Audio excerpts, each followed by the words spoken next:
આપણે મતદાનમાં નિરસ થઈ જાય છે ઘણી વખત. એમાં યોગ્ય ઉમેદવાર ચૂંટાતો નથી, ઉતાવળ નથી કરતા. આપણા ઘરેથી મનાલી ફરવા જવું હોય એમ તમે આ બહેનોને માતાને કહો ને એટલે ઠેલા અને બધું ગોઠવતા 8 દી વ્યા જાય. કેટલા? બાકી રિહામણું કાઢે ને એટલે 15 મિનિટમાં ઠેલો બદલી આપણા લુગડા ભેગા નાખી દે. કીધું આ લેંઘા તો મૂકતા જાઓ. આટલી તત્પરતા તમારે હાચા માણાને મત દેવાની હોવી જોઈએ. હા, એક કટાક્ષ કરું છું. અને ભાઈ હું તો જો ઘેરામાં ઘા કરવા વાળો માણસ છું. જેને લાગે ને એને લાગે, બાકી ઉપરથી નહીં જાય. આમાં રાજભાઈ બહુ સારી વાત કરી. સભાઓ થાય, આટલા લોકો કેટલાય દિવસથી મતતા હોય ત્યારે સભા થાય.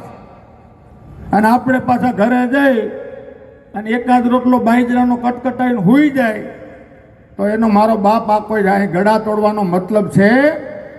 આ સરકારનું કામ કેવું છે? હું સરપંચ છું એટલે કહી દઉં. એક બેનના ઘરવાળા મનોજભાઈ ગુજરી ગયા એટલે વિધવા સહાય મળે છે ને. ગુજરાતની સરકાર વિધવા સહાય આપે છે. હા પાડો, આપે છે. કેટલા આપે છે ખબર છે? 1250 રૂપિયા. આ મસ્કરી ન કરી કહેવાય. 1250માં 1 મહિનાનું ચા પાણી ન થાય તો એ બેન દીકરીને ઘર કેમ આપવું? નાના બચલા હોય.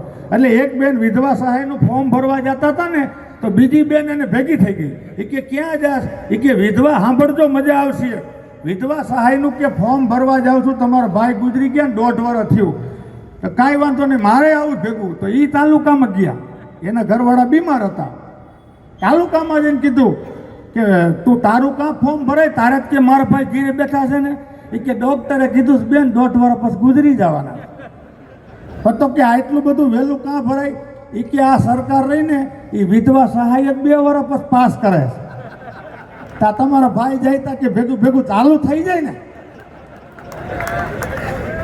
આ બહુ સમજવા જેવી વાત છે.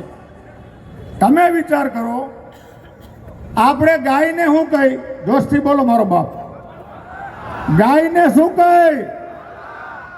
આપણે ગાયને માતા કહી. અને આ ધરતીએ, આ મોરબીએ 11/8/1979 દિવસે બરોબર બોર ચોય થતી, હું ભૂલતો ન હોય તો, દીકરીઓ આટો દેવા આવી હતી માવતરના ઘરે હાઈતમ કરવા અને વવારું બધી ગયા હતા. મોરબીની માલિકોર ગાયનું પૂજન થતું હતું. મચ્છુ ડેમ તૂટ્યો તો, તારા થઈ ગયું હતું મોરબી. પણ આ ખમીરવંતી જનતાને લાખ લાખ વંદન કરું છું. આજ સૌરાષ્ટ્રમાં 1લા નંબરે મોરબી ઊભું છે. ભલામણા આ સાહસ તમે કર્યો છે, આ વિકાસ તમે કર્યો છે. કોઈ સરકારનો આમાં રોલ નથી. કોઈ આઝાદી પછીની કોઈ સરકારનો, માફ કરજો, હું કોઈ સરકારના સમર્થનમાં નથી અને વિરોધમાં નથી.